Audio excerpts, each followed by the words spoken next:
ഞങ്ങൾ സ്വീകരിച്ചിട്ട് ഇവിടെ വന്ന എല്ലാവരും എല്ലാ മാധ്യമ സുഹൃത്തുക്കളും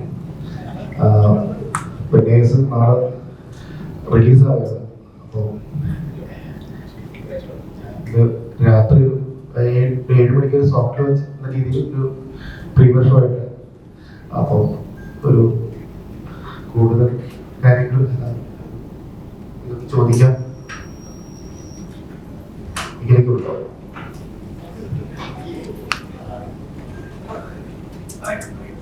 എല്ലാവർക്കും നമസ്കാരം. എൻ്റെ ഏറ്റവും പുതിയ സിനിമ പെണ്ണ് കേസ് നാളെ റിലീസാവാൻ ഇന്ന് വൈകുന്നേരം മുതൽ നമ്മളൊരു പ്രീമിയർ പെയ്ഡ് പ്രീമിയർ തൊട്ട് തുടങ്ങുകയാണ്. അപ്പോൾ നാളെയാണ് ഒഫീഷ്യൽ റിലീസ് എന്ന് പറയുന്നത്. ഞങ്ങളെല്ലാവരും കൂടെ ചെയ്ത സിനിമയാണ്. ഹക്കീമുണ്ട്, ഞാനുണ്ട്, ഷാദക്ക, അജു ചേട്ടൻ, രമേശ് പിഷാരടി, അങ്ങനെ ഒരുപാട് കാസ്റ്റ് ഉണ്ട് ഈ സിനിമയിൽ. നിങ്ങളെല്ലാവരും സപ്പോർട്ട് ചെയ്യുമെന്ന് വിചാരിക്കുന്നു. എല്ലാവർക്കും നമസ്കാരം. ഈ പറഞ്ഞ പോലെ തന്നെ നമ്മുടെ സിനിമ റിലീസാവാണ്. ഇന്ന് വൈകിട്ട് 9-ാം തീയതി വൈകിട്ട് 7 മണി തൊട്ട് പെയ്ഡ് പ്രീമിയർ എന്നാണ് പറയുന്നത്. പക്ഷെ നമ്മളൊരു സോഫ്റ്റ് ലോഞ്ച് പോലെ തിയേറ്ററിൽ വന്ന് തുടങ്ങിയിട്ടുണ്ട്. ബുക്ക് മൈ ഷോയിൽ കയറി തുടങ്ങിയിട്ടുണ്ട്. ബാക്കി എന്തെങ്കിലും ചോദിക്കാനുണ്ടെങ്കിൽ ചോദിക്കാം. ഇല്ലല്ലേ? ഒന്നുമില്ല, നമ്മൾ ഡേറ്റ് 16 പ്ലാൻ ചെയ്തത് പെട്ടെന്ന് ഇങ്ങോട്ട് മാറ്റിയതിൻ്റെ ഒരു ധൃതിയൊക്കെ ഞങ്ങളിലുണ്ട്. ആ രീതിയിലുള്ള സപ്പോർട്ട് നിങ്ങൾ ഭാഗത്തുണ്ടാവാം. കാരണം എല്ലാവരും 16-ാം തീയതിയാണ് സിനിമ റിലീസിനായിട്ട് പ്രതീക്ഷയുണ്ടായിരുന്നത്. അതുകൊണ്ട് കഴിയാവുന്ന രീതിയിൽ നിങ്ങളുടെ സഹകരണം ഉണ്ടാകുമെന്ന് അപേക്ഷിക്കാം.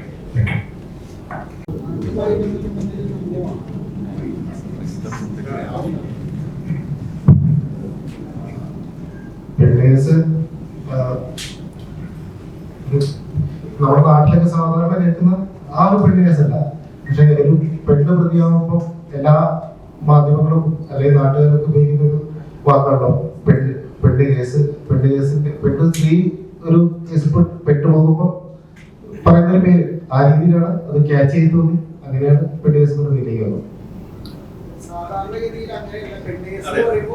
പെണ്ണേഴ്സ് എന്ന് പറയുന്ന ഒരു പുരുഷൻ പെണ്ണ് കേസിൽ പെടുമ്പോഴാണ് പെണ്ണ് കേസ് എന്നുള്ള പേരിൽ വ്യാഖ്യാനിക്കാറ്, അല്ലെങ്കിൽ അങ്ങനെയാണ് ഇവിടെ പറയാറുള്ളത്. പക്ഷെ ഇവിടെ ഒരു പെണ്ണ് ഉണ്ടാക്കുന്ന കുറെ കേസിന്റെ പിറകെ കുറെ പുരുഷന്മാർ പോകുന്നതാണ് പ്രശ്നം ഉണ്ടാവുന്നത്. അങ്ങനെയും കൊണ്ട് ആ പെണ്ണ് കേസ് നാം പ്രയോജനപ്പെടുന്നതാണ്. ഇത് ശരിക്കും ഇതിൽ റിയൽ ഇൻസിഡന്റ് ബേസ് ചെയ്തിട്ടുള്ള ഒരു സ്റ്റോറിയാണോ? അത് മാത്രമല്ല, ഇതിന്റെ ട്രെയിലർ കാണുമ്പോൾ തന്നെ ഒരുപാട് കോമഡി ചെയ്ത നമ്മളെ ചിരിപ്പിക്കുന്ന ഒരുപാട് കലാകാരങ്ങളുണ്ട്. ഒരു കോമഡി ആയിട്ടുള്ള സീരിയസ് സബ്ജക്ട് പ്രസന്റ് ചെയ്യുന്നതാണ്. ആദ്യത്തെ കാര്യം പറയുകയാണെങ്കിൽ ഇതൊരു റിയൽ ഇൻസിഡന്റിനെ ബേസ് ചെയ്തിട്ടാണ് ഈ കഥയുടെ തുടക്കം ഉണ്ടാവുന്നത്. ഈ അടുത്ത വാർത്തകളൊക്കെ അതിനു മുന്നേ ഒരുപാട്, എനിക്കത് 2007 കാലഘട്ടങ്ങളിൽ ഒരു സ്ത്രീ നടത്തിയ തട്ടിപ്പായിരുന്നു ഈ കഥയുടെ പ്രചോദനം എന്ന് പറയുന്നത്. ഇപ്പൊ കോമഡിയാണോ സിനിമ എന്ന് പറയുമ്പോൾ സിറ്റുവേഷൻ കോമഡിയാണ്. അതേപോലെ ഒരു ഇമോഷണൽ ഡ്രാമ കൂടി ഇല്ലാതെ ഇപ്പോഴത്തെ. എങ്ങനെ ഉണ്ടായിരുന്നു ഇങ്ങനെ സബ്ജക്ട് കേൾക്കുന്ന സമയത്ത്? കാരണം നോർമലി ഫീമെയിൽ ഓറിയന്റഡ് സബ്ജക്റ്റുകൾ വരുന്ന സമയത്ത്, അല്ലെങ്കിൽ ഫീമെയിൽ സിറ്റിനോട് ബോൾഡ് ആയിട്ടുള്ള കഥാപാത്രങ്ങൾ ചെയ്യണം, അല്ലെങ്കിൽ ഫീമെയിൽ സിറ്റിയുടെ ക്യാരക്ടർ സെൻട്രിക് കഥാപാത്രം ചെയ്യണം, നോട്ട് ബബ്ലി, നോട്ട് ക്യൂട്ട്, അല്ലെങ്കിൽ ഇച്ചിരി സീരിയസ് ആയിട്ടുള്ള കഥാപാത്രങ്ങൾ മലയാള സിനിമയിൽ ചെയ്യണം എന്ന് പറഞ്ഞുകൊണ്ടിരിക്കുന്ന സമയത്ത് ഇതേപോലത്തെ കുറച്ചുകൂടെ റഫ് ആൻഡ് ടഫ് ആയിട്ടുള്ള ഒരു കഥാപാത്രം കിട്ടുമ്പോൾ എന്താണ് നിങ്ങൾക്ക് കഥാപാത്രം കേട്ട സമയത്ത് തന്നെ ഫീൽ ചെയ്യുന്നത്?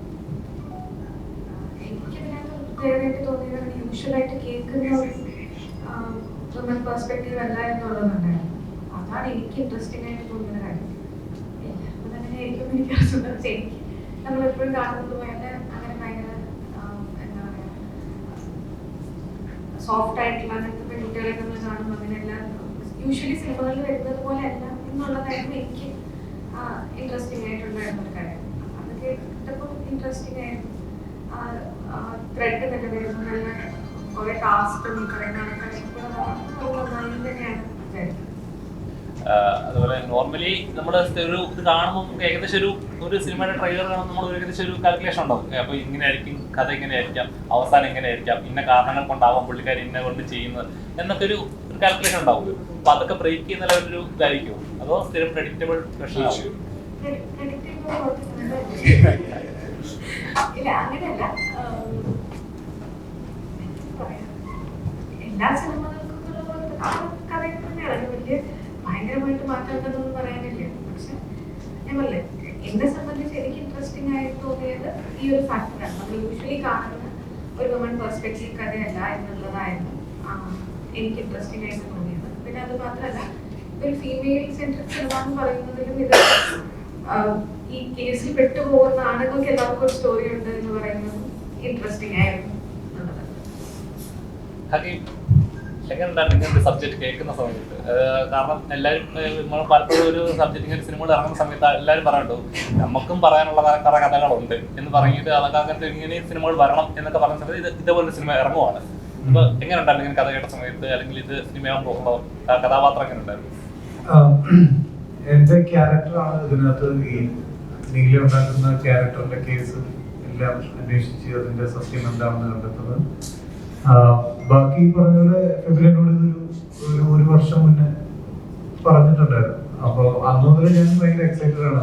കാരണം എനിക്ക് യൂണിഫോം ഇട്ട് ഒരു പോലീസ് പരിപാടി സ്ക്രീനിൽ ആദ്യമായിട്ട് ഇതിനകത്താണ് ചെയ്യാൻ പറ്റിയത്. അപ്പൊ അതിലൊരു എക്സൈറ്റ്മെന്റ് ഉണ്ട്. അപ്പൊ എങ്ങനെയുണ്ടാവും? പിന്നെ നമ്മൾ ഈ കാണുന്ന ഒരു ഭയങ്കര പോലീസ് എന്ന് പറഞ്ഞ് കാണുന്ന രീതിയിലല്ല എന്റെ ക്യാരക്ടറിന്റെ ആർട്ട് കിടക്കുന്നത്.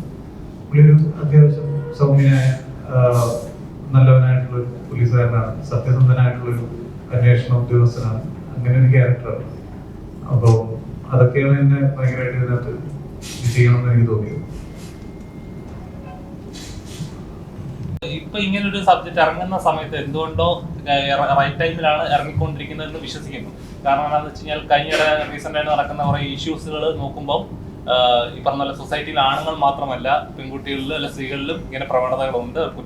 കുറ്റകൃത്യങ്ങൾ ചെയ്യാനായിട്ടും അല്ല ചെയ്തും ഒരു വൈറലാവാൻ വേണ്ടി കഴിഞ്ഞ ദിവസം ഒരു ഇൻസിഡന്റ് കണ്ടു എന്ന് വിശ്വസിക്കുന്നു. ഒരു റീലിന് വേണ്ടിയുള്ള കണ്ടന്റ് ക്രിയേറ്റർ ബസ്സിൽ നടന്നൊരു ഇൻസിഡന്റ് വൈറലാവാൻ വേണ്ടി ചെയ്തത്. അപ്പം ശരിക്കും പുരുഷന്മാരാണോ സ്ത്രീകളാണോ സുരക്ഷിതയില്ലാത്തവർ വേണ്ടി?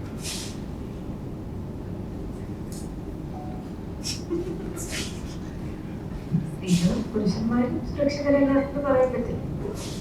അതെ, ഏത് തരത്തിലാണോ വ്യക്തമാവപ്പെടുന്നത് അവിടെയാണ് പ്രശ്നം ഉണ്ടാവുന്നത്. അങ്ങനെ നോക്കുമ്പോൾ പുരുഷന്മാർ മാത്രം നല്ലതാണെന്ന് പറയുന്നു, സ്ത്രീകൾ മാത്രം നല്ലതാണെന്ന് പറയാനും പറ്റില്ല. ചില കേസസ് ഉണ്ട്, സ്ത്രീകൾ പ്രതികളായി വരുന്ന കേസസ് ഉണ്ട്. നമ്മൾ കൂടത്തായി കേസുണ്ട്, അങ്ങനെ അല്ലെങ്കിൽ കുറെ അതുപോലെ റെഫറൻസ് എടുത്ത് നോക്കുകയാണെങ്കിൽ ഇഷ്ടംപോലെ അങ്ങനെയുള്ള കേസുകളുണ്ട്. അപ്പം അതിലും ഈ പറയുന്ന സ്ത്രീകളും പുരുഷന്മാരും ഒരേപോലെ ഈ നാട്ടിൽ കുറ്റകൃത്യങ്ങൾ ചെയ്യാൻ പ്രാപ്തരാണ് എന്നുള്ളത് ഉണ്ട്. അതിനകത്ത് ഇപ്പൊ ഇവരാണോ നല്ലത് അവരാണോ നല്ലത് ആരാണോ സേഫ് എന്നൊക്കെ ചോദിച്ചു കഴിഞ്ഞാൽ അറിയില്ല. രണ്ടുപേരും ആരും സേഫ് അല്ലെന്ന് പറയും. ശരിക്കും സിസ്റ്റത്തിന്റെ ഒരു ചായ്വ് ചിലപ്പോൾ പല വിക്ടിമൈസ് ചെയ്യപ്പെടുക, അല്ലെങ്കിൽ വിക്ടിമിന്റെ ഹൈഡും ശരിക്കും അങ്ങനെ ഒരു സിസ്റ്റം ഉള്ളതാണ്. പക്ഷെ ഇത് രണ്ടു വശത്തും ഉണ്ടാവേണ്ടതല്ലേ? ഒരു ആണായാലും പെണ്ണായാലും ഒരേപോലെ തന്നെ അത് കൺസിഡർ ചെയ്യപ്പെടേണ്ടതല്ലേ? ഒരാണിനൊരു നിയമം പെണ്ണിനൊരു നിയമം അങ്ങനെയല്ലല്ലോ. അപ്പൊ പറയുന്ന പോലെ ഒരു ഇഷ്യൂ ഉണ്ടാകുമ്പോൾ ഒരാളുടെ ആദ്യം ഉണ്ടായപ്പോൾ എതിരെ നിൽക്കുന്ന ആളുടെ മാനസികാവസ്ഥ എന്താണെന്നോ അല്ല അയാളുടെ പേര് അയാളുടെ കുടുംബം എന്തായിത്തീരുമെന്നോ അറിയത്തില്ല. പിന്നീടാണ് ഈ തെറ്റൊന്നും ഇല്ല എന്നറിയുന്നത്. പക്ഷെ അത്രയും നാളും അനുഭവിച്ചിരുന്ന അയാളുടെ ഫ്രസ്ട്രേഷൻ, അയാളുടെ മാനസിക വിഷമം, അയാളുടെ കുടുംബം ഫേസ് ചെയ്യുന്ന കാര്യങ്ങൾ അതൊന്നും ആൾക്കാർ അറിയുന്നില്ല. അപ്പം ശരി, അതേ പെർസ്പെക്റ്റീവ് സ്ത്രീക്ക് ഉണ്ടായിക്കൂടെ? അവരനുഭവിക്കുന്ന കാര്യങ്ങളും ഈ പറയുന്നത് ഒരു സ്ത്രീയാണ് അതിനകത്ത് വ്യക്തി എന്നുണ്ടെങ്കിൽ അവർക്കും അതൊക്കെ ഉണ്ടാവാറില്ല. ഉണ്ടാവും. പക്ഷെ അവരുടെ കൂടെ നമ്മൾ നിയമം നിൽക്കുന്നു എന്നൊന്നും പറയാൻ പറ്റില്ല. നിയമം എല്ലാവർക്കും വേണ്ടിയിട്ടുള്ളതാണ്. പക്ഷെ ഐഡന്റിറ്റി എക്സ്പോസ് ആവുന്നില്ലല്ലോ. ഒരു ആണിന്റെ ഐഡന്റിറ്റി എക്സ്പോസ് ആവുന്നു, ഒരു പെൺകുട്ടിയുടെ ഐഡന്റിറ്റി അവിടെ എക്സ്പോസ് ആവുന്നില്ല. അല്ല, ജസ്റ്റ് ഞാൻ ചോദിക്കുക. പക്ഷെ എന്നെ സംബന്ധിച്ച് അങ്ങനെ ഒരു പ്രിവിലേജ് ആക്ച്വലി സ്ത്രീകൾക്ക് വേണമെന്ന് ഞാൻ വിശ്വസിക്കുന്നു. കാരണം ഒരു ഐഡന്റിറ്റി പ്രശ്നത്തിൽ വരുമ്പോൾ അല്ലെങ്കിൽ എല്ലാ കേസസിലും ഐഡന്റിറ്റി റിവീൽ ചെയ്യരുത് എന്നുള്ളതല്ല. അബ്യൂസീവ് ആയിട്ടുള്ള കേസസിൽ മാത്രമേ ഐഡന്റിറ്റി റിവീൽ ചെയ്യാൻ പാടുള്ളൂ എന്നുള്ളതാണ്. അപ്പൊ അങ്ങനെയാണെങ്കിൽ ഈ പറയുന്ന പോലെ മറ്റ് കേസുകളിൽ സ്ത്രീകളുടെ ഐഡന്റിറ്റി റിവീൽ ചെയ്യാതിരിക്കുന്നില്ല. ഒരു സെക്ഷൽ അബ്യൂസോ അല്ലെങ്കിൽ അങ്ങനെയുള്ള ഒരു കേസസ് വരുമ്പോഴാണ് ഐഡന്റിറ്റി റിവീൽ ചെയ്യരുത് എന്ന് പറയുന്നത്. അപ്പൊ അതിൽ അങ്ങനെ ഒരു വിക്ടിം ഉണ്ടാവുമ്പോൾ അവരുടെ കൂടെ നിൽക്കുക എന്ന് പറയുന്നതാണ് നല്ലതെന്നാണ് ഞാൻ വിചാരിക്കുന്നത്.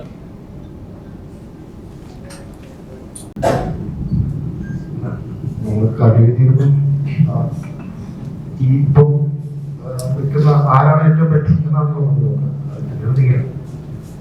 ചോയ്സായിട്ട് പോയി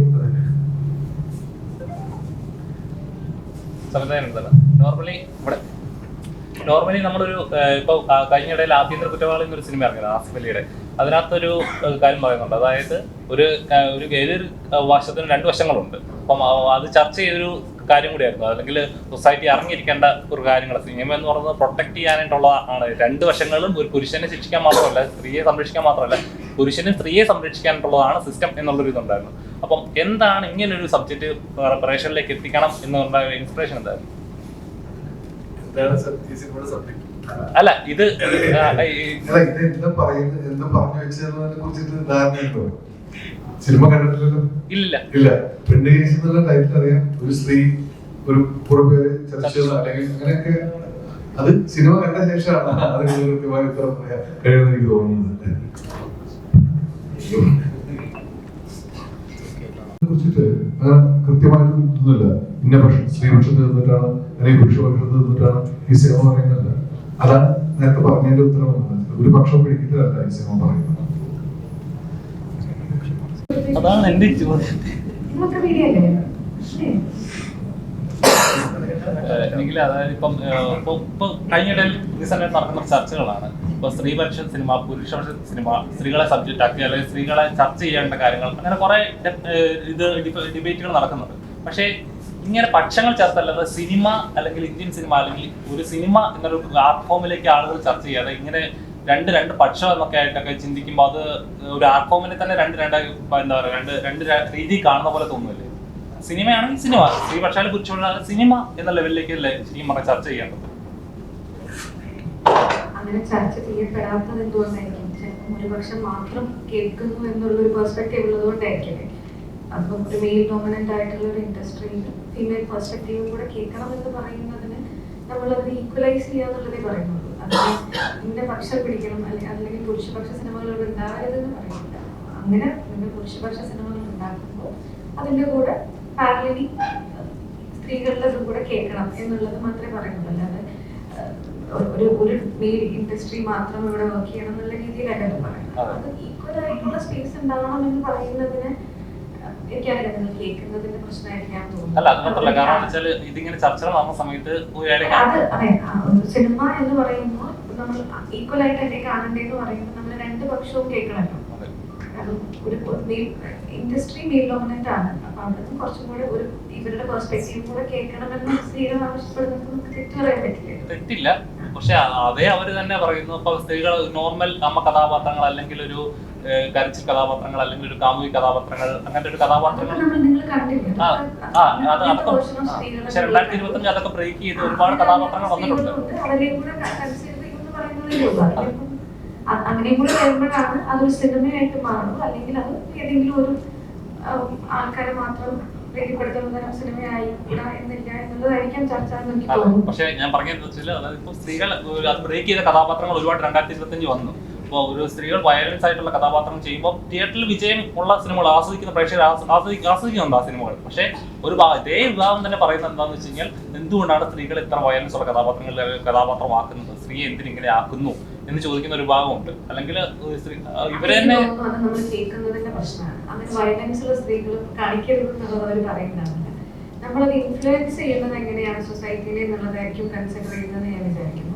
അങ്ങനെ നോക്കുമ്പോൾ ചില കാര്യങ്ങൾ നമ്മൾ ശ്രദ്ധിക്കേണ്ടതുണ്ടോ എന്നുള്ളത് അത് ഇപ്പോഴും ചർച്ച ചെയ്തുകൊണ്ടിരിക്കുന്ന കാര്യമാണ്. ഒരേ ചട്ടക്കൂട്ടി തന്നെ രണ്ട് വാദങ്ങൾ വരുമ്പോൾ ഉണ്ടാകുന്ന പ്രശ്നങ്ങളുണ്ട്. അതിപ്പോ പുരുഷന്മാരുടെ കാര്യത്തിൽ പറയുന്നില്ലേ, സ്ത്രീകളുടെ കാര്യത്തിൽ മാത്രമല്ല. പുരുഷന്മാരുടെ കഥാപാത്രങ്ങൾ നമ്മൾ ഏത് സിനിമ എടുത്തു കഴിഞ്ഞാലും ഒരു നായകൻ ഉണ്ടാവും, ഒരു നായകൻ ഉണ്ടാവാം. അങ്ങനെ ആയിരിക്കുമല്ലോ മൊത്തം നമ്മൾ സിനിമ കാണുമ്പോൾ കൂടുതൽ ചിലത് സിറ്റുവേഷൻസ് ആയിരിക്കാം വില്ലൻ, അല്ലെങ്കിൽ ചിലത് ഒരാളായിരിക്കാം വില്ലൻ.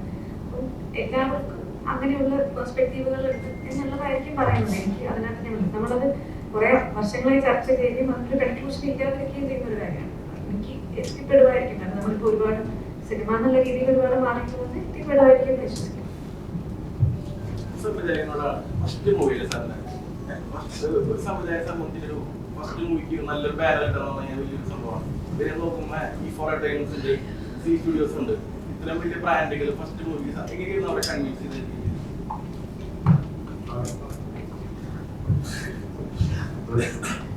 അത് സ്വാഭാവികമായിട്ട് സംഭവിച്ചതാണ്. കാരണം എനിക്ക് കഥ തന്നെയായിരിക്കും. അത് തന്നെയാണ് സ്ക്രിപ്റ്റ് തന്നെയാണ് പറയാം.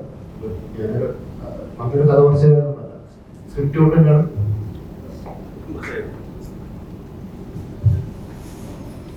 കോമഡി ക്യാരക്ടേഴ്സും ഉണ്ട്, ആർട്ടിസ്റ്റുകൾ. ഇപ്പം രമേശാണെങ്കിലും അഖിലേഷാണെങ്കിലും ഇപ്പം നിഖിലയാണെങ്കിലും സ്പോണ്ടേനിയസ് ആയിട്ട് കോമഡി പറയാൻ കഴിവുള്ള ഒരാളാണ്. അപ്പോൾ ഇതിൽ എത്രത്തോളം ഇംപ്രവൈസ് ചെയ്തിട്ടുണ്ട് കോമഡി ആണെങ്കിലും അങ്ങനത്തെ രീതിയിൽ? ഇതൊരു ഔട്ട് ആൻഡ് ഔട്ട് കോമഡി പടമല്ല, ഇതൊരു ആൾക്കാരുടെ സിറ്റുവേഷനാണ് കോമഡി ആയിട്ട് ആൾക്കാർക്ക് ഫീൽ ചെയ്യുന്നത്. അപ്പം എന്റെ പ്രശ്നങ്ങൾ എന്റെയാണ്, ബാക്കിയുള്ളവർക്ക് കേൾക്കുമ്പോൾ തമാശയായിട്ട് തോന്നും എന്ന് പറയുന്ന തരത്തിലുള്ള പ്രശ്നങ്ങളിൽ കൂടെ കിടന്നു പോകുന്ന ആൾക്കാരാണ്. അങ്ങനെ ഔട്ട് ആൻഡ് ഔട്ട് ഒരു കോമഡി സിനിമ ഉണ്ടെങ്കിൽ ഒരുപാട് കാര്യങ്ങൾ പറഞ്ഞു പോകുന്നത്, ഇമോഷണൽ ആയിട്ടുള്ള കാര്യങ്ങൾ പറഞ്ഞു പോകുന്നത്, കുറച്ച് കോമഡി സീക്വൻസുകൾ ഉണ്ട് എന്നല്ലാതെ ഔട്ട് ആൻഡ് ഔട്ട് ഒരു എന്റർടൈൻമെന്റ് സിനിമയാണ്, കോമഡി സിനിമയല്ല. ക്യാരക്ടർ നോക്കുവാണെങ്കിൽ മൾട്ടിപ്പിൾ റിലേഷൻ ഉള്ള അങ്ങനത്തെ ഒരു ക്യാരക്ടർ അല്ലേ? മൾട്ടിപ്പിൾ കല്യാണം കഴിക്കുന്നതാണ്. അപ്പം അങ്ങനത്തെ ഒരു ക്യാരക്ടർ ചെയ്യുമ്പോൾ ലൈഫിൽ നമ്മൾ എപ്പോഴെങ്കിലും അങ്ങനത്തെ ഒരാളെ കണ്ടിട്ടുണ്ടായിരിക്കും, ഇപ്പൊ കോളേജിലാണെങ്കിലും. ഞാൻ കണ്ടിട്ടില്ല. ഓക്കെ, അപ്പൊ ഇങ്ങനെ ഒരു ക്യാരക്ടർ ചെയ്യാൻ എവിടുന്നാ കിട്ടിയത്? റെഫറൻസുകൾ ഉണ്ടായിരുന്നു. ഈ പറയുന്ന പോലെ ഇഷ്ടംപോലെ വാർത്തകൾ വരാറുണ്ടല്ലോ, കല്യാണ തട്ടിപ്പ് നടത്തുന്ന പുരുഷന്മാരെ പറ്റിയും സ്ത്രീകളെ പറ്റിയുള്ള വാർത്തകൾ ഉണ്ടായിരുന്നു. അപ്പൊ അതൊക്കെയാണ് നമ്മൾ റെഫറൻസ് ആയിട്ട് എടുത്തിട്ടുണ്ടായിരുന്നത്. നമ്മൾ ഷൂട്ട് ചെയ്തുകൊണ്ടിരിക്കുമ്പോൾ ആണ് മറ്റേ ഒരു കൂടെ വർക്ക് ചെയ്യുന്ന ഒരു ചേട്ടനെ പറ്റിച്ചൊരു ചേച്ചിയുണ്ട്. ആ ചേച്ചിയിലൊക്കെ ഒരു വാർത്ത വന്നിട്ടുണ്ടായിരുന്നു.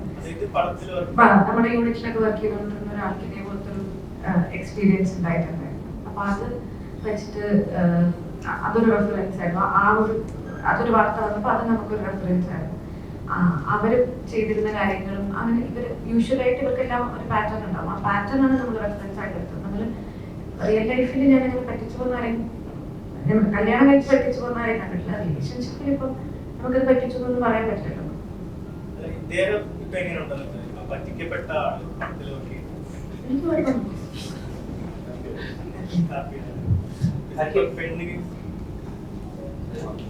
പെണ്ണ് കേസ് പേരിൽ തന്നെ ഒരു കേസ് ഉണ്ട്. പൊതുവെ ഇപ്പം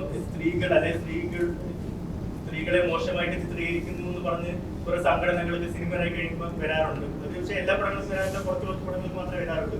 ഇതിൽ പറയുമ്പോൾ പേരിൽ തന്നെ പെണ്ണ് കേസ്, പിന്നെ അല്ലെങ്കിൽ പത്രത്തിൽ എന്തെങ്കിലും കാര്യങ്ങൾ നേരിടുമെന്ന് പ്രതീക്ഷിക്കുന്നുണ്ടോ? പഠനം കഴിഞ്ഞിട്ട് എന്തുവന്നാലും നേരിടാൻ തയ്യാറാണ്. ഇല്ല, അങ്ങനെ വരികയാണെന്നുണ്ടെങ്കിൽ ഞാൻ ഇത് നമ്മളൊരു സമൂഹത്തിന് ഒരു ഉപദേശം കൊടുക്കുക അല്ലെങ്കിൽ സമൂഹത്തിന് എന്തെങ്കിലും മെസ്സേജ് കൊടുക്കുക എന്ന് പറയുന്ന രീതിയിലുള്ള ഒരു സിനിമയായിട്ടല്ല നമ്മൾ ഒരു എന്റർടൈൻമെന്റ് പർപ്പസ് സിനിമയാണ്. നിങ്ങൾക്ക് ഇതിനകത്ത് എന്തെങ്കിലും എടുക്കാനുണ്ട് എന്നുണ്ടെങ്കിൽ അതിപ്പോ അല്ലെങ്കിൽ നിങ്ങൾക്ക് എക്സ്പീരിയൻസ് ഉണ്ടാവരുത് എന്നുണ്ടെന്നുണ്ടെങ്കിലൊക്കെ നമുക്ക് അതിനൊക്കെ റെഫറൻസ് ആയിട്ട് എടുക്കാൻ പറ്റുന്നു എന്നുള്ളതേ ഉള്ളൂ. അല്ലാതെ ഇപ്പൊ ഒരു മെസ്സേജ് കൊടുക്കണം എന്നുള്ള ഉദ്ദേശമോ അങ്ങനെയില്ല. ഇങ്ങനെ ഇൻവെസ്റ്റിഗേഷനൊക്കെ ആയിട്ട് വരുന്ന സാധാരണ ഇൻവെസ്റ്റിഗേറ്റർ ജനറലി ആ സ്കാം നടത്തുന്ന ഒരാളെ ഒന്ന് ന്യായീകരിക്കാറുണ്ട്. റോബിൻ ഹുഡിലൊക്കെ അങ്ങനെ ഉണ്ടാവും. അയാൾക്ക് ന്യായീകരിക്കാവുന്ന ഒരു കാരണം ഇൻവെസ്റ്റിഗേറ്റർ അയാളുടെ പേഴ്സണലിലേക്ക് അത് കണ്ടുപിടിക്കുന്ന ഒരു രീതിയുണ്ട്. ഇങ്ങനത്തെ അങ്ങനെ ഒരു ഇൻവെസ്റ്റിഗേറ്റർ ആണോ അതോ കംപ്ലീറ്റ്ലി ഇതൊരു ഔട്ട് ആൻഡ് ഔട്ട് കാറ്റഗറി ഗെയിമാണോ? ഇതൊരു കാറ്റഗറി ഗെയിം പോലെ നമുക്ക് പറയാൻ പറ്റില്ല. ഉത്തരം പറയാൻ പറ്റിയ സുഖമായിരിക്കും. പക്ഷെ ഈ പറഞ്ഞ പോലെ തന്നെ ഇതിനൊരു ഇൻവെസ്റ്റിഗേറ്റീവ് ട്രാക്ക് ഉണ്ട് ഈ പടത്തിൽ. അപ്പോ അതിലൂടെയാണ് ഇതിന്റെ യഥാർത്ഥ സത്യം എന്താണെന്ന് നമ്മൾ മനസ്സിലാക്കുന്നത്. അതെന്തായാലും ഉണ്ട് ഇതിനകത്ത്. ഈ പറഞ്ഞ പോലെ വേറൊരു പെർസ്പെക്റ്റീവ് നമുക്ക് ഇതിനകത്ത് കാണാൻ സാധിക്കും. ഈ പോലീസ് യൂണിഫോം എന്ന് പറയുമ്പോൾ തന്നെ ആ ബോഡി ലാംഗ്വേജ് ഭയങ്കര ലിമിറ്റഡ് ആണല്ലോ. ആ യൂണിഫോമിൽ നിന്നുകൊണ്ട് ചെയ്യാൻ പറ്റാറുള്ളത്. പടത്തിൽ നിന്ന് ഹ്യൂമർ ചെയ്യുക എന്ന് പറയുന്നത് പാടാണ്. അല്ല, ഞാനിതൊരു പടം കണ്ടിട്ടില്ല. ഞാൻ ഭയങ്കര എക്സൈറ്റഡ് ആണ് പടം കാണാൻ വേണ്ടി. അപ്പൊ ഇതെങ്ങനെ വന്നു എനിക്ക് സത്യം പറഞ്ഞാൽ അറിയില്ല. ഞാൻ എന്റെ പോർഷൻ മാത്രം ഡബയിൽ മാത്രമേ ഞാൻ കണ്ടിട്ടുള്ളൂ. പിന്നെ ഞാൻ ഇതുവരെ ചെയ്യാത്ത ഒരു മീറ്റർ ആണ് ഇതിനകത്ത് എനിക്ക് കൊടുക്കാൻ സാധിച്ചത്. അപ്പൊ അത് 4 കാലം വീഴുമോ എന്നുള്ളത് ഓഡിയൻസാണ് പറയുന്നത്. എനിക്കത് ജഡ്ജ് ചെയ്യാൻ പറ്റുന്ന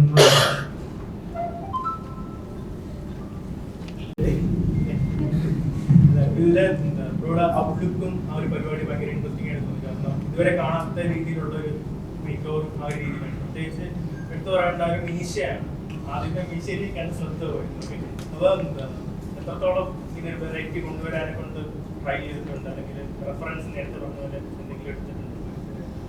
ഇല്ല, ഇപ്പൊ പോലീസ് പോലീസുകാർക്ക് താടി വയ്ക്കാൻ പറ്റില്ല. അപ്പോൾ താടി ഉപയോഗിച്ച് നമ്മൾ ഷേവ് ചെയ്ത് കളയണമല്ലോ. പിന്നെ ഇത് ഇയാളതിനകത്ത് CA ആണ്, എന്നെക്കാളും എൻ്റെ ആക്ച്വൽ ഏജിനേക്കാളും കുറച്ചും കൂടെ ഏജ് കൂടുതലായിട്ടുള്ള ഒരാളാണ്. അപ്പോൾ അതെങ്ങനെ നമുക്ക് പിടിക്കാൻ പറ്റും എന്നുള്ള രീതിയിൽ ഫെബിന് ഭയങ്കര നിർബന്ധമായിരുന്നു ഇത് വേണം, ഈ ഒരു ലുക്ക് വേണം എന്നുള്ളത്. അങ്ങനെ കൊടുത്തതാണ്. ഈ ഒരു സബ്ജക്ട് എഴുതുമ്പോൾ എന്തെങ്കിലും കയ്യിൽ നിന്ന് പോയി കഴിഞ്ഞാൽ വേറൊരു രീതിക്ക് പെണ്ണ് കേസ് എന്നുള്ളൊരു പേരും കൂടി ആകുമ്പോഴത്തേക്ക് സബ്ജക്ട് തിരക്കഥ എഴുതുമ്പോൾ കുറെ ശ്രദ്ധിക്കേണ്ട കാര്യങ്ങൾ വന്നിട്ടുണ്ടാവും. അപ്പം അത്തരത്തിലുള്ള തിരക്കഥ എഴുതി കഴിഞ്ഞ ശേഷം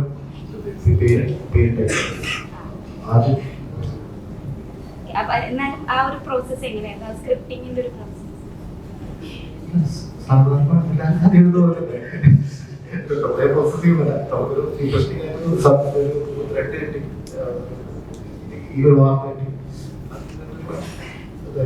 എഴുത്ത് തുടങ്ങി. അത് കഴിഞ്ഞ ശേഷമാണ് ഈ പെണ്ണേഴ്സ് എന്നുള്ള പേര് വന്നത്.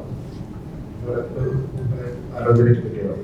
അല്ല, ഇത്തരത്തിലുള്ളൊരു സബ്ജക്റ്റ് ആവുമ്പോഴേ ഒരു സ്ത്രീ അങ്ങനെ ഒരു കല്യാണ തട്ടിപ്പ് അങ്ങനെയൊക്കെ വരുമ്പോഴത്തേക്ക് നമ്മളിപ്പോ ഉദ്ദേശിക്കുന്ന കാര്യങ്ങൾ മാറിപ്പോയി കഴിഞ്ഞാൽ വലിയ രീതിയിൽ വിവാദമാവാനും ഒക്കെ ചാൻസ് ഉള്ള സബ്ജക്റ്റ് ആണല്ലോ.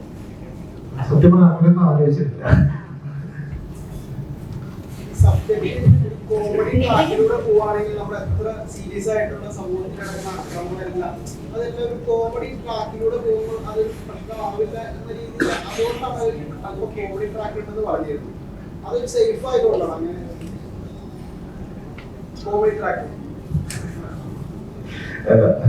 കോമഡി അതിപ്പോ നമ്മുടെ പഴയ സിനിമകളിലൊക്കെ വലിയ സംഭവങ്ങളൊക്കെ കോമഡി കൂടെ തന്നെ പറഞ്ഞിട്ടുണ്ടല്ലോ. പട്ടിണിയായാലും ഇപ്പൊ ഈ സന്ദേശ സിനിമയൊക്കെ സീരിയസ് ആണ്, സബ്ജക്റ്റ് ഒക്കെ സീരിയസ് ആണ്, പക്ഷെ അത് നമുക്കത് കോമഡിയാണ്. ഇത് ബേസിക്കലി ഒരു പെൺകുട്ടി നടക്കുന്ന വിവാദമായിട്ട് എന്ന് പറയുന്നത് ഞാൻ പറയാൻ ഉദ്ദേശിച്ചത് നമുക്കൊരു കോമഡി കൂടെ തന്നെ പറയാം എന്നുള്ള രീതിയായിരുന്നു.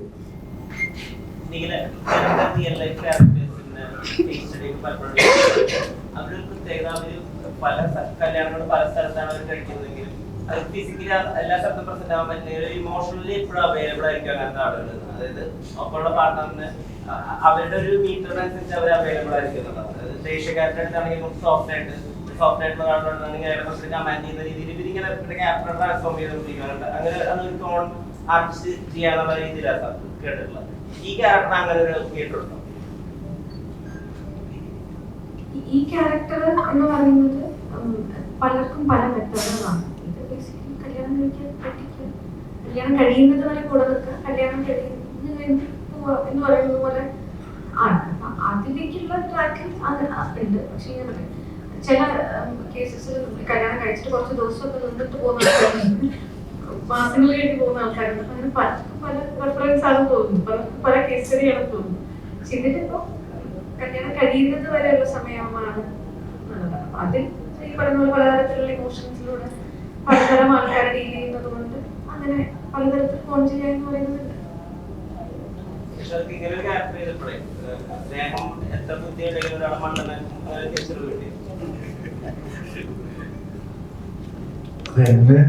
എന്നെയാണോ ഉദ്ദേശിച്ചത്?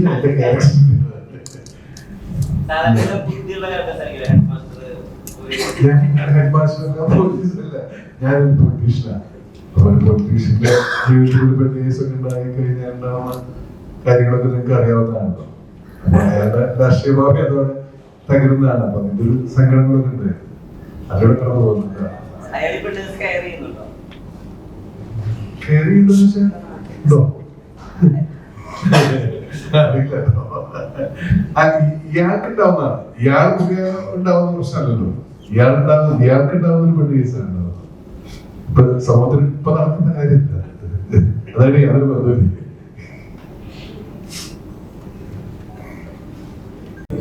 ഏറ്റവും കൂടുതൽ ഹെൽപ്പ് ചെയ്തിട്ടുള്ളത് ഇന്ന് ഇറങ്ങാനിരുന്ന മറ്റുള്ള സിനിമകളെയാണെന്ന് തോന്നിയിട്ടുണ്ട്. പെണ്ണ് കേസിനെ ജനനായകൻ പോസ്റ്റ്പോൺ ചെയ്തതോടെ ഹെൽപ്പ് ചെയ്തിട്ടുണ്ട്. സ്ക്രീനുകളുടെ എണ്ണം കൂടിയിട്ടുണ്ടോ? അതിനെ ആക്ച്വലി 15-ാം തീയതി പാർട്ടിയില്ല. ഏതെങ്കിലും അവസരം കിട്ടിയപ്പോൾ ഇനിയും നല്ല അവസരം കിട്ടിയപ്പോൾ ചായ വന്നു തോന്നുന്നു.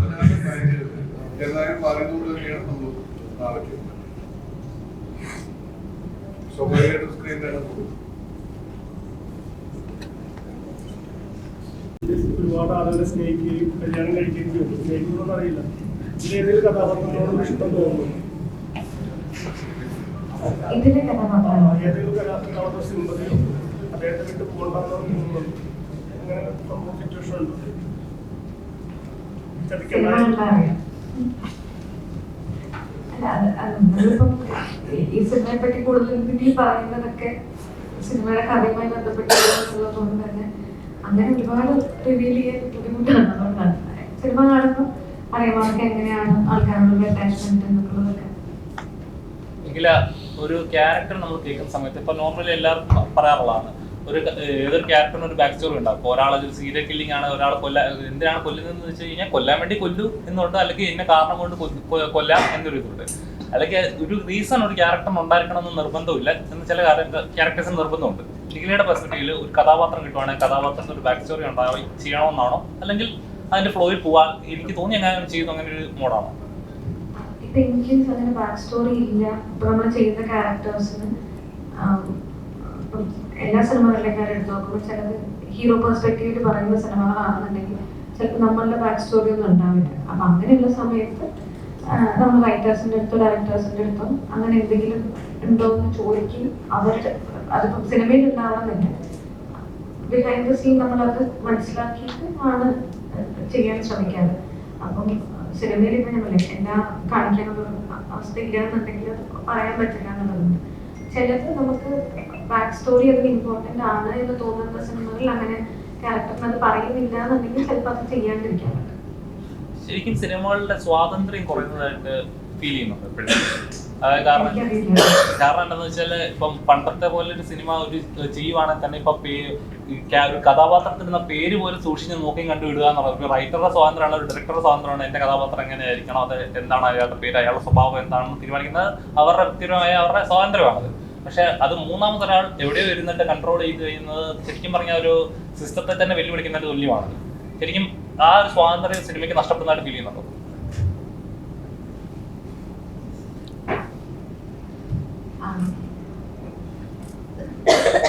അല്ല, അതിനകത്ത് അഭിപ്രായം പറയേണ്ടത് അത് എന്റെ എഴുത്തുകാരനും ഡയറക്ടറും ആണെന്നാണ് ഞാൻ വിശ്വസിക്കുന്നത്. കാരണം അവരെ ക്രിയേറ്റ് ചെയ്യുന്ന ക്യാരക്ടേഴ്സാണ്. അപ്പം അവർക്കാണ് അതിന്റെ ഒരു ഫുൾ വേർഷൻ എന്തായിരിക്കും എന്നുള്ളതൊക്കെ അറിയാം. അവരായിരിക്കും അതിനോട് കൂടുതൽ ഇമോഷണലി അറ്റാച്ച്ഡ് ആയിട്ടിരിക്കുന്നത് അവർ തന്നെയായിരിക്കും. അപ്പൊ അവരുടെ അഭിപ്രായമാണ് അതിനകത്ത് കേൾക്കേണ്ടതെന്നുള്ളതാണ്. അവർക്ക് അങ്ങനെ ഫീൽ ചെയ്യുന്നുണ്ടെന്നുണ്ടെങ്കിൽ ഡെഫിനറ്റ്ലി മൂന്നാമതൊരാൾക്ക് അതിനകത്ത് അഭിപ്രായം പറയുന്നത് ബുദ്ധിമുട്ടാണ് ആയിരിക്കും എന്നുള്ളതാണ്. നിങ്ങൾ ചെയ്തിട്ടുള്ള ഏതെങ്കിലും കഥാപാത്രങ്ങൾ ഇങ്ങനെ ഒരു വിലക്ക് വരികയാണ്, അല്ലെങ്കിൽ ആ കഥാപാത്രം ഇങ്ങനെ ചെയ്യരുത്, അങ്ങനെ ചെയ്യുന്നത് മോശമായി പോയി. അപ്പം കാലം ഒരു ചിത്രം ഇറങ്ങിയപ്പോൾ അതിന് വന്ന സെൻസർക്കെട്ടുകളും ഇതൊക്കെ ചർച്ചയായതാണ്. ഒരു ബീഫ് ബിരിയാണി അതൊക്കെ ഒരു മനുഷ്യന്റെ വ്യക്തിപരമായ ഒരു കഥാപാത്രം ചിലപ്പോൾ അങ്ങനെ പോകുന്ന ഇതാ മനുഷ്യനായതുകൊണ്ട് ഏത് സാഹചര്യത്തിൽ എങ്ങനെ പെരുമാറണമെന്നൊന്നും പറയാൻ പറ്റത്തില്ല. അതിനെ പോലും ഒരു രാഗി എട്ടിയതിന്റെ പേരിൽ അല്ലെങ്കിൽ ഇന്ന കഥാപാത്രത്തിന്റെ പേരിൽ സിനിമയ്ക്ക് കട്ട് വീഴുന്ന പറഞ്ഞാൽ കഥാപാത്രത്തിനെ തന്നെ മാറ്റുന്നതിന് തുല്യമാണ്. അപ്പൊ താങ്കൾ ചെയ്യുന്ന ഒരു കഥാപാത്രത്തിൽ ഇങ്ങനെ ഒരു ഇത് വരുവാണെന്നുണ്ടെങ്കിൽ ഹൗ ഡു യു ഫീൽ? ആ സമയത്ത് എന്തായിരിക്കും എനിക്ക് പറയാൻ പറ്റുള്ളൂ. ഇപ്പം ഞാൻ പറഞ്ഞില്ലേ, അതിനോട് ഏറ്റവും നമ്മൾ ഇമോഷണലി കണക്ട് ആയിട്ടിരിക്കുമ്പോഴാണ് നമ്മൾ അതിനെപ്പറ്റി സംസാരിക്കേണ്ടതെന്ന് വിചാരിക്കും. അല്ലാത്തൊരു സമയത്ത് എനിക്കറിയില്ല അതെങ്ങനെയായിരിക്കും ഫീൽ ചെയ്യണമെന്ന് ചോദിച്ചു കഴിഞ്ഞാൽ ഇപ്പൊ ചോദിച്ചു കഴിഞ്ഞാൽ എനിക്കറിയില്ല. പക്ഷെ ഞാൻ പറഞ്ഞു അതിനോട് ഏറ്റവും ക്ലോസ് ആയിട്ട് നിൽക്കുക എന്ന് പറയുന്ന ഒരു സ്പേസിൽ നിൽക്കുന്ന ആൾക്കാർക്ക് അത് ഫീൽ ചെയ്യുന്നുണ്ട്, അത് അവർക്ക് അവരെ ബുദ്ധിമുട്ടിക്കുന്നുണ്ട് എന്നുണ്ടെങ്കിൽ ഡെഫിനറ്റ് ആയിട്ട് അത് ബുദ്ധിമുട്ടായിരിക്കും. എന്താണ് താങ്കളുടെ അഭിപ്രായം?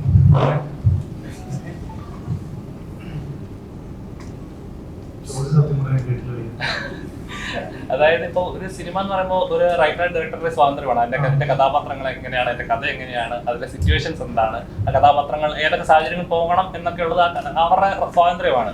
അത് മൂന്നാമതൊരാൾ ഇരുന്നിട്ട് അത് കട്ട് ചെയ്യണം, അത് മോശമാണ്, ഈ സീനിൽ അത് വേണ്ട കാര്യങ്ങൾ കട്ട് ചെയ്യണം, ചെറിയ കാര്യങ്ങൾ ആരും നോട്ട് ചെയ്യാതെ അല്ലെങ്കിൽ ഒരു ഫ്ലോയിൽ പോയിക്കൊണ്ടിരിക്കുന്ന കാര്യങ്ങൾക്ക് ഒരു പേര്, ഒരു രാഗി, ഒരു ഭക്ഷണം, അങ്ങനെയൊക്കെയുള്ള സാധനങ്ങൾ പോലും കട്ട് ചെയ്ത് കളയാന്നൊക്കെ പറഞ്ഞു കഴിഞ്ഞാല് വേറൊരാളാണ് ഇത് സിനിമ എന്നുള്ള മേഖല നിയന്ത്രിക്കുന്നത് പോലെ ഒരു തോന്നലില്ലേ? അല്ലെ എന്റെ ആവിഷ്കാരം എനിക്ക് പ്രേക്ഷകരിലേക്ക് എത്തിക്കാൻ പറ്റത്തില്ലെന്ന് പറയുന്നത് ഒരു ആരോ നിയന്ത്രിക്കുന്നതിന് തുല്യമല്ലേ ഇത്?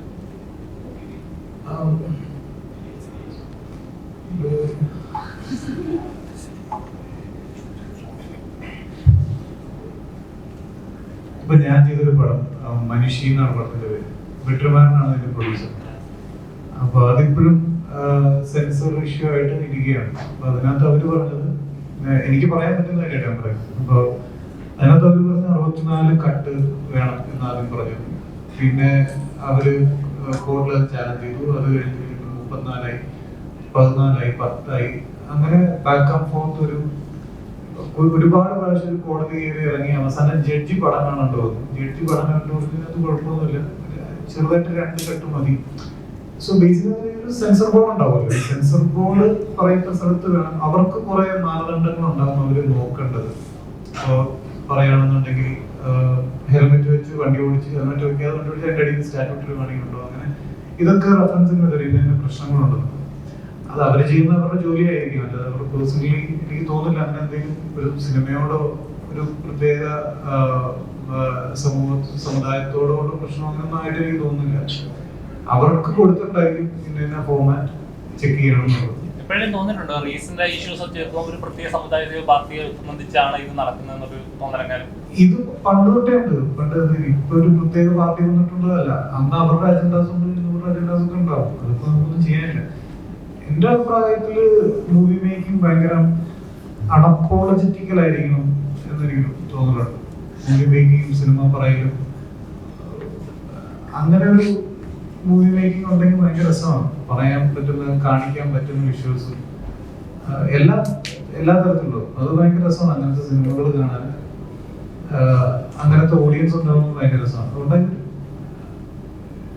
വേറെ ഇപ്പൊ തിയേറ്ററിൽ എന്താ ഒരുപാട് വയലൻസോ ഒരുപാട് സീരിയസ് ആയിട്ടോ മിസ്റ്റേക്സ് ഒന്നും ഇല്ലാതെ ഒരു പ്രേക്ഷകനെ സംബന്ധിച്ച് ടിക്കറ്റ് എടുക്കുന്ന കാശിന് വെറുത്തായിട്ട് ചിരിച്ചിറങ്ങി അല്ലെങ്കിൽ രണ്ടാമത് ഒരാളെ വിളിച്ചിട്ട് അറിയാ ഈ പടം കാണണം കേട്ടോ, ഇതിൽ ഫാമിലി ആയിട്ട് വാ കേട്ടോ എന്ന് പറയുന്ന ഒരു ഓഡിയൻസ് ഇപ്പൊ റീസെന്റ് ആയിട്ട് ഇപ്പൊ സർവമായ ഒരു സിനിമ ഇറങ്ങി.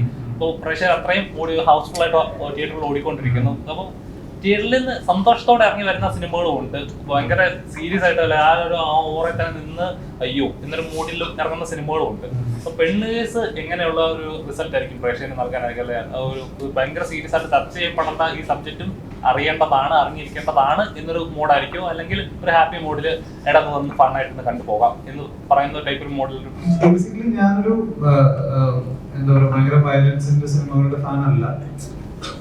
കാരണം അങ്ങനത്തെ സിനിമകൾ മോശമാണല്ല, അങ്ങനത്തെ സിനിമകളുടെ ഫാനല്ല. ഇപ്പൊ റീസെന്റ് ഇതിനു മുന്നേ ഇവിടെ ഇറങ്ങിയിട്ടുള്ള പടങ്ങളിൽ നന്നായിട്ട് കളക്ട് ചെയ്തിട്ടുള്ള പടങ്ങൾ, വയലൻസുള്ള പടങ്ങളൊക്കെ നോക്കിയിട്ടുണ്ടെങ്കിൽ എനിക്ക് പേഴ്സണലി അത് കുറച്ച് ദിവസത്തേക്ക് എനിക്ക് കുറച്ച് ട്രോമ തരുന്നൊരു പടങ്ങളൊക്കെ ആയിരുന്നു. അപ്പോൾ അത് ഓരോരുത്തരുടെ ചോയ്സാണ്.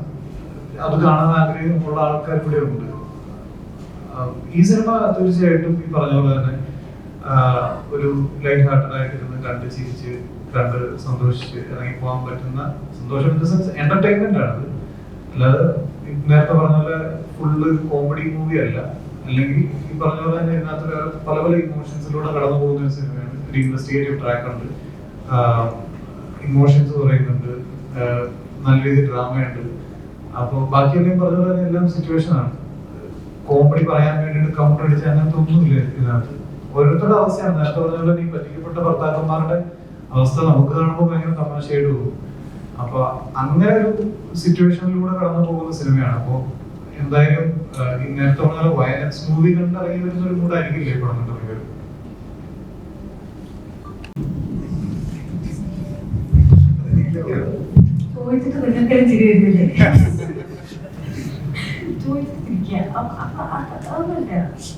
അല്ല വേറെ ഇതിനകത്ത് നീലയുടെ പെർഫോമൻസ് ഭയങ്കര രസമാണ്. ഇതിനകത്ത് ഒരുപാട് ഇമോഷൻസിലൂടെ നീല കടന്നു പോകുന്നുണ്ട്.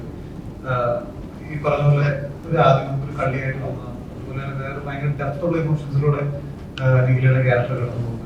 ഇതെല്ലാം ഇത്രയ്ക്കധികം ഇമോഷൻസിലൂടെ കടന്നു പോകുന്ന നീലയുടെ ക്യാരക്ടർ എടുത്ത് ഞാൻ കണ്ടിട്ടുണ്ടോ? ഇല്ല. അപ്പൊ അതുണ്ട്, അടിപൊളി ചെയ്തിട്ടുണ്ട്. അതിന് വേണമെങ്കിൽ അങ്ങനെ വെക്കാം. പലപ്പോഴേ ഈ റൊമാൻസ് ആളുകളുടെ ഒരു സൈഡിലേക്ക് മെയിൽ ആക്ടർ റൊമാൻസ് ചെയ്തു, ഇതിലൊക്കെ ക്രെഡിറ്റ് ചെയ്തത് ഫീമെയിൽ ആക്ടറിനെ പറ്റി അങ്ങനെ പലപ്പോഴും അങ്ങനെ ഒരു ആട്രിബ്യൂട്ട് കേട്ടിട്ടുണ്ട്. നടി നന്നായിട്ട് റൊമാൻസ് ചെയ്യുന്നുള്ള കമന്റുകൾ അല്ലെങ്കിൽ അങ്ങനെയുള്ള ഒരു ബഹുമതി പോലെ ഒന്ന് കൊടുക്കുന്നത് കണ്ടിട്ട്, അത് അതിനപ്പുറത്തെ സൈഡിൽ ഇപ്പോ ഒരു പടത്തിലൊരു നായകന് 3 പെൺപിള്ളേരെയൊക്കെ പ്രേമിക്കുന്നത് ഒരു ഭയങ്കര മാച്ചോ കാര്യമൊക്കെയായിട്ട് പ്രസന്റ് ചെയ്ത സിനിമകളുണ്ട്. തമിഴിന്റെ തീരാതോടെയായിട്ട് പിള്ളേർ മലയാളത്തിലൊക്കെ മുകേഷ് ഏട്ടനൊക്കെ അങ്ങനത്തെ റോളുകൾ അങ്ങനത്തെ ക്യാരക്ടറൊന്നുമല്ല.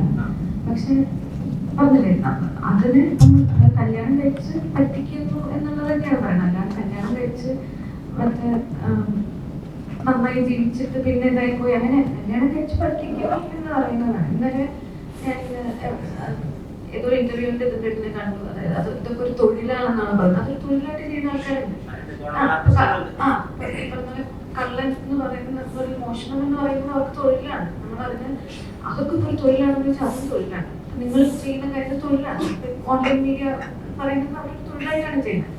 അപ്പൊ എനിക്കിപ്പോ എന്താ പറയാ അതൊരു നല്ല കാര്യം എല്ലാം തോന്നിയാൽ പോലും അവർ ചെയ്യുന്നത് അവർക്ക് തൊഴിലാണ്. അപ്പം അല്ലേ, അപ്പൊ അവര് ചെയ്യുന്ന കാര്യം അവർക്ക് തൊഴിലായിരിക്കുന്ന സാഹചര്യത്തിൽ എല്ലാം തൊഴിലാണ്. ഇതിനെയും അങ്ങനെ അതൊരു തൊഴിലായി ചെയ്ത് ജീവിക്കുന്ന പെൺകുട്ടി എന്ന് പറയുന്നത് 100% പ്രൊഫഷണൽ.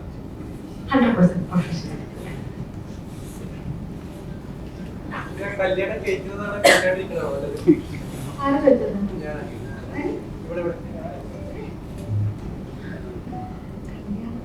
നിനക്കെന്താ തോന്നുന്നത്? നിനക്കെന്ത് തോന്നുന്നു എന്നുള്ളതാണ് ഇമ്പോർട്ടൻറ്റ്. ഓരോരുത്തർക്കും എന്ത് തോന്നുന്നു എന്നുള്ളതാണ് ഇമ്പോർട്ടൻറ്റ്. എനിക്കെന്ത് തോന്നുന്നു എന്നുള്ളത് എനിക്ക് ഇമ്പോർട്ടൻ്റ് ആയിരിക്കും. നിനക്ക് എന്ത് തോന്നുന്നു നിനക്ക് ഇമ്പോർട്ടൻ്റ് ആണ്. പെണ്ണുകേസിലെ കല്യാണ തട്ടിപ്പാണ് കണ്ടന്റ്. പക്ഷെ ആ ഒരു സ്ഥാനം ആരും പറഞ്ഞില്ല. എത്ര നേരത്തെ നമുക്ക് പറയാം. ട്രെയിലറിലുണ്ട് കല്യാണ തട്ടിപ്പ് നടത്തി പറ്റിക്കുന്ന പെൺകുട്ടി എന്നുള്ളതാണ്. വാഴ സിനിമയിൽ ഗംഭീരമായിട്ടുള്ളൊരു യാത്രയാണ്.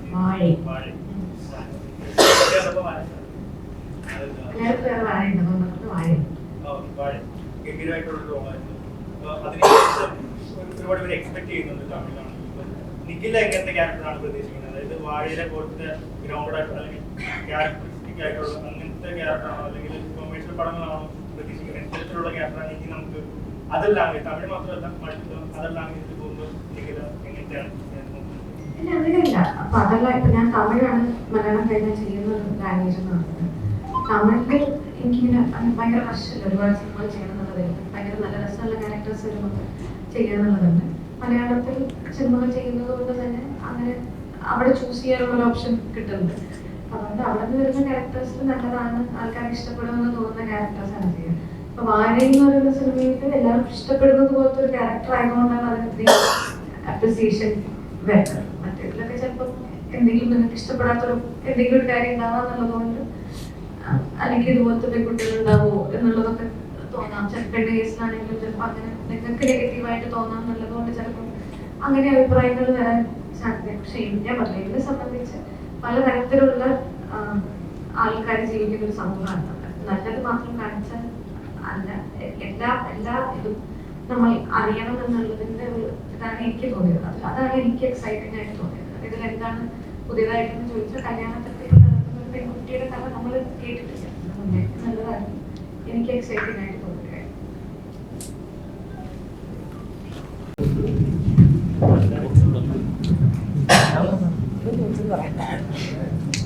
പ്രേക്ഷകരോട് തിയേറ്ററിലൊന്ന് കാണും. നല്ല എന്റർടൈൻമെന്റ് ആയിരിക്കും, നല്ല സിനിമ. കണ്ടിട്ട്